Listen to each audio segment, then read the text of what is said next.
Guys, it is 11:30. If more people trickle in, then we will adjust accordingly. But thank you for taking a few moments to talk some Kent State football with head coach Sean Lewis. Talk about the homecoming win over Ohio and now a trip out to Oxford to take on the Miami of Ohio Redhawks. So, coach, just some final thoughts as you put Ohio to bed. Yeah, I mean, obviously, great win. I'm never going to apologize for an ugly win, so to speak, but we found a way to get it done. And like we talked about Saturday, after the game, it's really a testament to a good ball club and a team that their character each and every single week continues to get better to find a way when it wasn't our best day, particularly with taking care of the football. We got to do a much better job of that. To find a way and to continue to fight and to make one more play at the end of the day and find a way to score one more point. And however long that takes, if it takes a little extra ball, you find a way to get that done. So the kids did that. They showed tremendous grit, tremendous resolve. Defense did an outstanding job. The Soul Collectors did an amazing job, in all the critical areas when it comes to third down, red zone defense, winning end of half, end of game situations. That really gave us an opportunity because of the way that they played. And that's what a good family does, right? They're there for one another. They have each other's backs, so that when someone's not having their best night, someone else picks up the slack. They carry their water a little bit better, until we can figure some things out. Got settled in, got the win. And now, as we all know in this league, it's on to the next one. And we got to have another great week of preparation. Got to take things moment to moment, day by day, and do the next thing right, because we're going down to Oxford, where we haven't been since 2018. That feels like forever ago. Where, if I'm not mistaken, I believe the Redhawks have the longest home active win streak. And for the 9 years that Coach Martin's been there, when it comes to league play, him and his crew have done an outstanding job. And we know that we have a test, a real test, real road test, again, which we haven't proven that we can win on the road yet this year with this ball club. And so this is a tremendous opportunity to take the next step forward. And we got to have a great week of preparation. Thank you, Coach. Let's go around the room with some questions and start with Alan Moff from the Record Courier. Alan? Yeah, Coach. How difficult was it for Colin to sit there and look over those mistakes and talk about how he handled it and what he plans to do moving forward here? I don't think it was difficult at all for him, Alan. I mean, he's a tremendous competitor, and I think one of the things, if you have a high level of competitive maturity, is the thing that you do is that you own it, right? And you look at it and it wasn't just him, it was us. And I told him, and I told all the quarterbacks that it's not just Colin out there on that field or on that film when we watch it and we critique it. Obviously, I have not done a good enough job with ball security and emphasizing that with all the other things that you're doing to prepare a young quarterback and to get them ready to go in their first year as a starter, to where I need to put a better emphasis on that. But Colin did a great job of taking ownership of what he did and his piece of it. And that's how a good relationship works.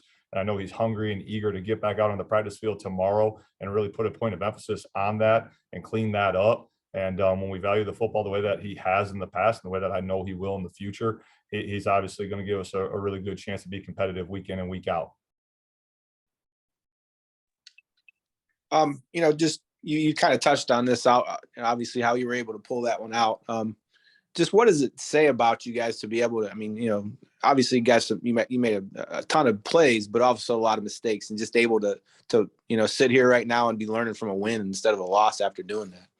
Yeah, I think, again, it shows the mental toughness that this club has. And we've seen that from previous teams in the past, but those teams had that trait. And this team had to prove and needs to continue to prove moment to moment that that's who they are. And that's the makeup of who this team in 2022 is. And so for them to be able to do that, it's a great learning opportunity for them. It's a great lesson for everyone in our organization to see and to know that when we talk about, again, toughness and our core beliefs that, we're going to pull together, we're not going to pull apart, and we're going to be willing to go harder, longer than anyone else.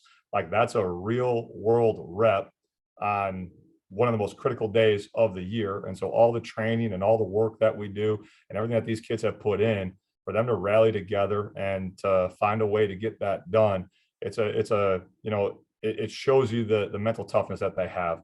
And that's a vital trait that any great team has that you need to be able to lean on as you go forward. And so now our kids know that they possess that. They know that that's a part of who they are, and they know that we can build off of that. And they were really, really hungry to lean in and to get better and to improve yesterday. And I'm excited to get back on the field with them so we can continue this journey and this process of getting them better moment to moment to moment. You talk toughness, and no one symbolizes that more right now than Coop. 40 carries. What was it like? Not only for him, but just for all you guys to look back on that game and you're checking out film and just watching him go to work and kind of symbolize exactly what you're talking about there. Yeah, I mean, it's who he is consistently, moment to moment to moment. And I know I've been saying that a lot, but practice repetition is game reality. Ever since he's entered our organization, from the moment he arrived on campus, as a mid-year graduate, he's been a guy that every single day what you're going to get from him. You know his character, his makeup, the chip on his shoulder that he carries. And again, he's earned real trust, with me, with our staff, with our players, with everyone. So for him to do that, again, I think so much gets made about the end result, and rightfully so. It's an exceptional performance. It's an exceptional performance. But I mean, Alan, you know me and everyone on this call that's been with me and is going to continue to be on these calls. Like, it doesn't surprise me because of his daily process and what his daily self-discipline looks like day in and day out, that then he goes and has a day like that, and then what's really, really cool, again, hey, great performance. He's in there yesterday, and it doesn't change his makeup. It doesn't change who he is. It doesn't change that, he's still looking at it and like, hey, I had this, but man, I could have had a little bit more here or there. He's still humble and hungry to get better. And again, when your best players have that attitude about things, it sets the whole tone for the whole team that everyone else better get on that level, or you better get out.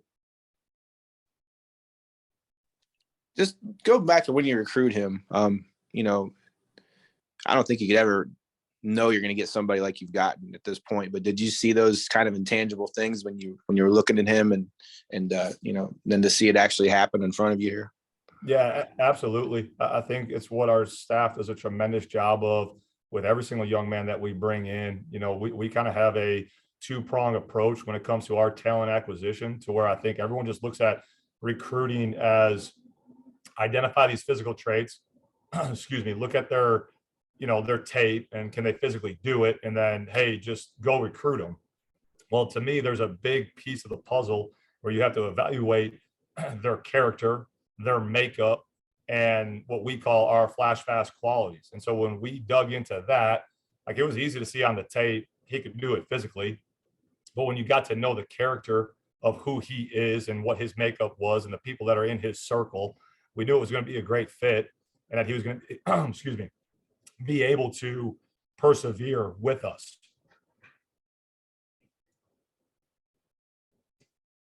So that's how we knew it was going to be a good fit, right? And then that's what he's shown week in and week out.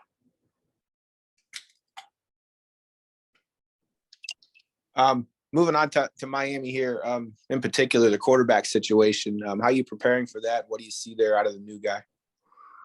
Very athletic, very dynamic, more than capable as a thrower, right? So in a lot of ways, he's different than, Gabbert and everything that he was able to do. But in a lot of ways, he's very, very similar because he's more than capable of hurting you both with his legs and his arm. And you can tell with each start, they're finding out again with the time on task that they're spending together and the real reps that he's getting in game action, what's the best way for them to deploy him and all the skill that they have around him. So certainly more than capable, really, really, again, dangerous with the ball in his hands in a lot of ways and can hurt you, from anywhere on the field. I mean, he took a quarterback draw in that Buffalo game. I think it was over 50 for sure. It might've been 60 or 70 yards, to the house. And, more than capable runner, more than capable passer. And again, the people that he has around him, Mac Hippenhammer, deserves a lot of attention.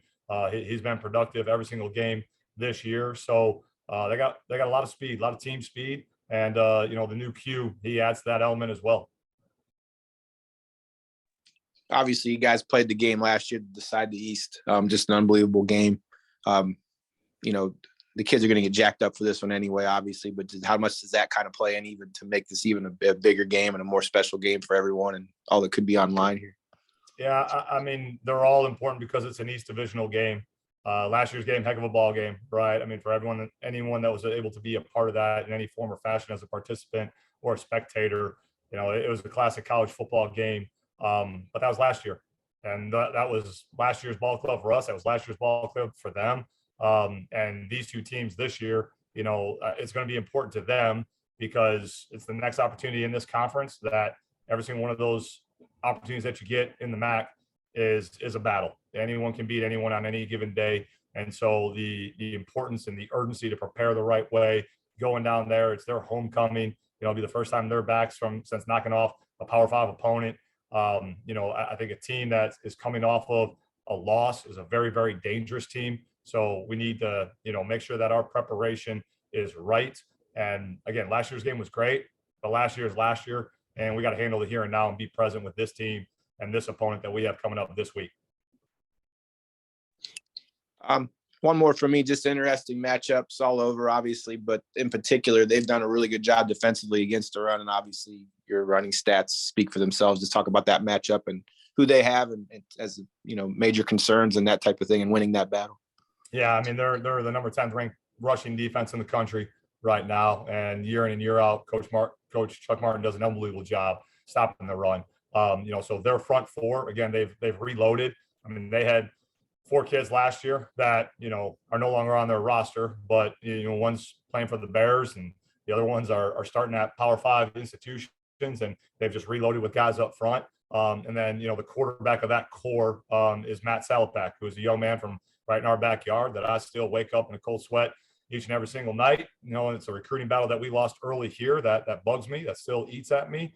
And, so he makes them go. He makes them different. He's a very, very smart kid, very, very heavy football player that's played a lot of ball. So even with the new pieces that are around him, he does a great job being the quarterback of that crew, making sure the integrity of their core and their defense is right, that they're gap sound in the A's and B's, and they do a tremendous job of leveraging the football, making sure that they have an edge. So every single yard, every single blade of grass is going to be earned, and that going into this contest. Coach, I did have one more a little off to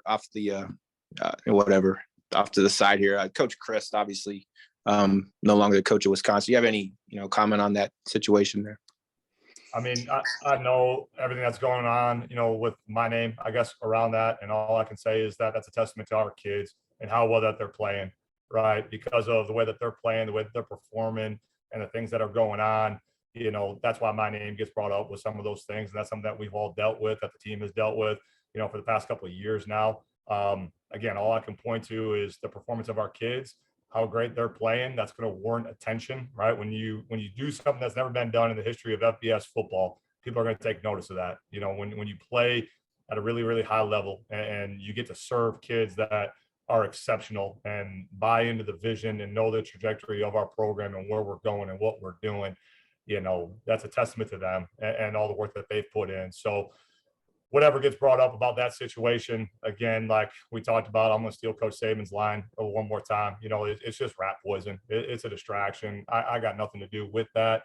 Our kids got nothing to do with that. It's nothing that we can control. And so that's just external noise. But I'm glad they're talking about us because that means our kids are playing really, really good. And I'm thankful for that. And I love serving our kids here. Hey, Coach. Thank you, Alan. Let's move it along to Jack Brady from TV2. Any questions here for Coach? Yeah, Coach, my first question is kind of similar to one of Alan's, but knowing that they're such a good run defense, does that kind of open up your offensive playbook to push the ball more down the field with Colin, or is that something that you kind of let the game dictate? Well, Jack, if you got more plays that I don't know about to push the ball more down the field than we have in the past, come stop by the facility office, and let me get those plays from you. But I like our approach. I like our plan of attack. I like when our kids execute it. And we're going to try and stay as balanced as we can be, because I think if you can have a strong right jab with a strong left corner, you're going to be okay. I think you might know more plays than me, but I'll leave it at that. Hey, but good ideas can come from anywhere, Jack. So just draw it up on a napkin, slide it underneath my door for me, and I'll evaluate. I'll keep that in mind. So just looking at this matchup and how potentially important it could be in the MAC East, are there any keys that you think are particularly important for a potential win on Saturday that you guys need to get right? Yeah, we got to hold our program standards in a high regard. We have to do what winning requires. every single moment. And we have to give Miami the respect that they have earned. Again, when you look at the league play and the consistent level of success that Coach Martin, his program, and his staff have had, we can't take that for granted. Again, it's winning is hard each and every single week. And we have not gone on the road yet this year with this club and won. So we got to make sure that every single day, every single moment that we get, the focus and the intensity and the self-discipline that we bring has a game urgency to it, to the meeting room, to the walkthroughs, to the actual practice reps, because the amount of physical work is going to continue to go down as we progress through the season so that we can be healthy on game day. So to me, that's one of the major keys of this game, is that internally, everything that we do as the physical workload is going down so we can be at our best on Saturday, it has a real game sense of urgency to it. We're playing with real game speed so that we can get those real game reps. And again, as simple as it is, when it comes to these Eastern divisional games, it's the most disciplined, the most focused, and the most consistent team is going to win. And so we have to be that through this week of preparation, and then be that play after play after play after play for drives, quarters, halves, and a full game on Saturday if we do this thing the right way. Thanks, Coach. Yes, sir. Keep things moving with the voice of the Golden Flashes football team, Rob Polinski. Rob, any questions for Coach? Yeah, thanks, Dan. Coach, going back to Saturday for a minute, what was more concerning? The times that, the team was fumbling, were all those holding penalties? And then after you looked at the tape, what can be done to correct that with the holding calls? Were those all legit? And is it, a technique thing on our part, or what do you need to do to get that cleaned up? I mean, I like the physicality of our O-line, and we'll tighten up our hands a little bit. And that's all I'm going to say about the holding calls and everything. The more concerned, Rob, was to your first point about the ball security. And when you go back and you assess, the number of times that the ball was on the ground, it's things that we can control. I'm a firm believer that ball security is a controllable, and we take an exorbitant amount of time teaching it. Again, haven't done enough of it clearly with this club. And so we're going to spend more time doing it. But, we got to do a great job clawing the tip of the ball. We got to put the nose of the ball to our chin. We got to roll our elbow in so that we can use our breastplate as a backboard. And when we're in trouble, we need to double. And if we do those things with proper techniques, proper fundamentals, and we focus and put an emphasis on that, generally speaking, we usually get what we emphasize, So as you get into the season, I think at times, if you lose focus as a staff or as a position coach, the way that I did this past week, and you think that that is something that is good, and that is sharp, and you don't emphasize it as much as you need to, then you don't get what you don't emphasize, right? So we're going to make it a priority. We're going to put a premium on it, and we got to do a great job chinning the football. And then when we're in the pocket as quarterbacks in particular, we got to be two-handed monsters. We got to do a great job keeping two hands on the ball. And then when we get in trouble, we can't be low and loose with the ball, and that's on me. That's I got to coach that up better. I got to be more defined and more clear and more concise with that. And so I'll do that. And I welcome that challenge. And I know our kids do as well. Defensively, you mentioned how impressive the performance was. And does it even add to it that you had, the injuries you had going in, and then you lose Slattery, you get a guy like Saunders that comes in and contributes daily on the defensive line, Shepard at safety. Can you just talk about the overall depth that now you have defensively and how much those guys meant to the win on Saturday? Yeah, I mean, we talk all the time about one of the things that I can never guarantee, or our staff can never guarantee, is when your opportunity is going to come, right? So you got to work day in and day out as if you're the starter. Everyone wants to be the starter. There can only be 11 starters in all three phases, and there's only so many roles and so much amount of water that can be spread around all the different buckets that everyone wants to carry.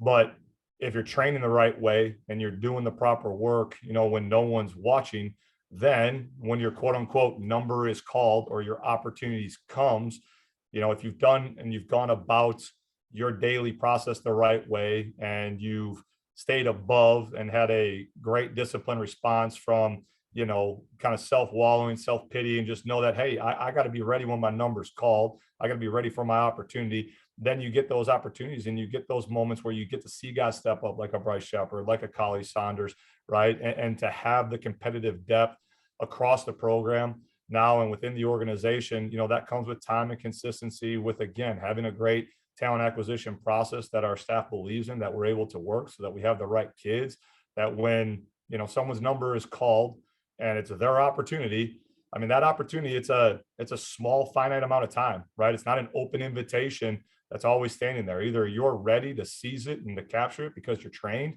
or you're not, and if you're not, okay, well then learn something from it, because then if you're able to respond properly the right way, another opportunity is coming that you're going to be ready for if you learn from it. Otherwise, if you don't, history is going to repeat itself again. So those that are trained and those that are prepared, they do a great job learning from their mistakes, and they make new mistakes so that they can get better and better day in and day out. But it was great to see those guys step up. And again, it just lets us know as we go through this thing, we all know, I mean, we're walking into week 6 here. We're going to be halfway through this thing at the end of the week. And there's going to be more guys that come up, come down, et cetera, that, we got to have other guys step up that are kind of unknown commodities right now to the public, but are doing a good job, in the background. And my last question, Coach, with the Miami game and the change at quarterback for them, with Gabbert being hurt, does that change what you need to do defensively? And has it changed what the Redhawks are trying to do with their offense entirely? No, it hasn't changed what they're doing entirely. They have dynamic skill all around the quarterback. And, Gabbert did an exceptional job of leading that unit and distributing the football. And Smith, the new kid, is doing that as good as job as well, right? Getting that football distributed around to the playmakers. They're going to be a run-first team. They got a big old offensive line that has tremendous experience. I mean, they're starting center and they're starting right guard. They've each combined for, I think the center's had 26 starts in his career. The right guard has over 27 starts in his career. So they're a veteran group up front. And as far as our approach, again, we're going to respect them. We're going to know their schemes, but we got to be relentless to the football, to collect souls. You got to be able to run and get there play after play after play. We got to be gap sound. We got to set an edge, and we got to do a great job communicating. If we do those things and we can get aligned and we play really, really hard with gap integrity and we set an edge, we're going to have a chance. Thank you, Coach. Yes, sir. And we'll wrap things up with Rob's partner in crime and Tom Evans. Coach, a couple of things that jumped out at me was Dantes and Dante with the yards after catch. And, Dante took a little 8-yard curl and had 3 guys closing from the inside, and he couldn't see him and had the sense to turn that outside, probably picks up another 8-9 yards. And a couple times on those long crossers, one time I think Dantes pulled off of a block that he probably would have got flagged for, because I think he was going to earhole the guy. But just their sense of what to do downfield and those yards after catch, and how big was that Saturday?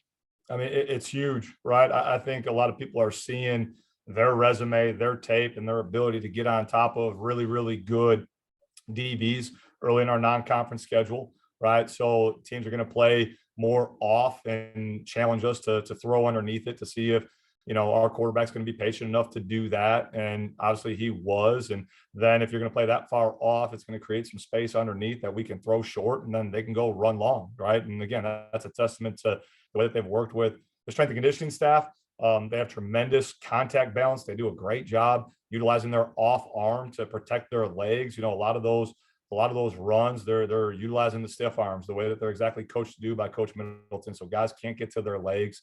And then, as you mentioned, right, like I thought all the receivers, was another example of working and competing without the ball, right? We talk all the time that if you truly care about your brother and you're truly going to be a competitor, well, again, only one guy can carry the ball or touch the football on any given play. So how are you competing without the ball in your hands? And that truly shows how you care about the team. Like, it's not what you say, it's what you do. And so, yeah, those guys run after the catch, but Ray James did a tremendous job of knowing when to block downfield, knowing when to pull off and just kind of flash in front of a guy so he didn't get a blindside block, and take yardage off a big play. And that just shows, again, the character of this club and the way that they're willing to work for one another. I know lots made of, obviously, Coop's rushing yards, no question. Well, that very first play on the last drive of regulation where we hit Cephas on the crosser, Coop's downfield, pestering the corner, fighting and straining and helping that thing get down the field. And, that doesn't show up on the stat sheet. And again, that just shows to, when you have your best players doing those sorts of things, it just speaks to the character of the club and how you get to victory through harmony together, man. It's really, really cool to see. Coach, last year you had a pretty solid rotation with X and Marquez back there, running back, and we saw early on, Bradford got some carries and Gavin Garcia, but Saturday, Marquez was the bell cow. Was that by design, or is that just him coming over and saying, "Hey, I'm hot. I got a hot hand. You're going to feed me," or where we at with that? Because the rotation's been so healthy, but Saturday seemed a whole lot of Marquez. Yeah, I mean, he was playing at such a high level. Again, I'm not very smart. I'm well enough to know a hot hand when I see it, and I'm going to let it ride a little bit, right? And he was fresh. He's in, his body's in great shape. He's in great spirits, and again, the trust that he has earned because of the real work that he's done. He's our guy. There's a reason why he wears number 1. There's a reason why he gets the amount of touches that he does, and it's not much more complex than that. Good stuff. Thanks, Coach. Yes, sir. Open up to one last round for some follow-up questions for Coach.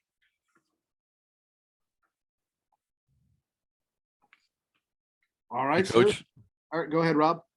just real quick, can you give us any kind of an injury update from what happened Saturday, and who might be able to come back, or is it too early to know? Still too early in the week to know, Rob. Today's a big treatment day, and we usually get done here. I go pop my head in the training room to see who's come in, see what's going on. So don't really have any new information at this time about who's up, who's down, et cetera. Gotcha. Yes, sir. All right, guys. Well, thank you very much, Coach. We'll leave you to your Monday to-do list, and we'll talk about hopefully a big road victory on Saturday against the Redhawks. Appreciate it, guys. Thanks for all your help and coverage with everything. Go Flashes.